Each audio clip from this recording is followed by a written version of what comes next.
नमस्कार दोस्तों, तो हो जाइए तैयार सबसे बड़ा रिकॉर्ड बनाने के लिए। आ गए हैं पावर स्टार पवन सिंह जी एक एल्बम सॉन्ग लेके। दोस्तों एल्बम सॉन्ग का नाम है मीठा मीठा बथे कमरिया टू। मीठा मीठा बथे कमरिया टू। दोस्तों इस सॉन्ग को कब और कितने बजे और किस चैनल से रिलीज़ किया जाएगा तो सब कुछ बताएंगे। तो वीडियो को पूरा देखें। पूरा देखने से पहले वीडियो को लाइक कर दें और भोजपुरी की ऐसी ही खबर जानने के लिए हमारे चैनल को सब्सक्राइब कर दें। दोस्तों इस सॉन्ग को माँ अम्बा फिल्म्स यूट्यूब चैनल से रिलीज़ किया जाएगा। माँ अम्बा फिल्म्स यूट्यूब चैनल से रिलीज़ किया जाएगा।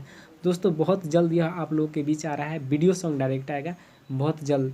दोस्तों इस सॉन्ग का फर्स्ट लुक जारी कर दिया गया, आप लोगों के मोबाइल के स्क्रीन पर दिखाई दे रहा होगा। दोस्तों मीठा मीठा बथे कमरिया, यह सॉन्ग काफ़ी ज़बरदस्त था और एक लेवल अप का वीडियो था और हिट साबित हुआ था, ब्लॉकबस्टर गीत साबित हुई थी। तो दोस्तों इस सॉन्ग का अब पार्ट 2 आ रहा है बहुत जल्द आप लोगों के बीच। यह सॉन्ग आ रहा है मीठा मीठा बथे कमरिया पार्ट 2 माँ अम्बा फिल्म्स यूट्यूब चैनल से। दोस्तों गीत को गाया है पावर स्टार पवन सिंह ने, गीत दिए हैं प्रकाश बारूद जी ने और संगीत दिए है छोटे बाबा ने। तो बहुत जल्द आप लोग के बीच आ रहा है, तो ढेर सारा प्यार दीजिएगा, लाइक और शेयर कमेंट कीजिएगा।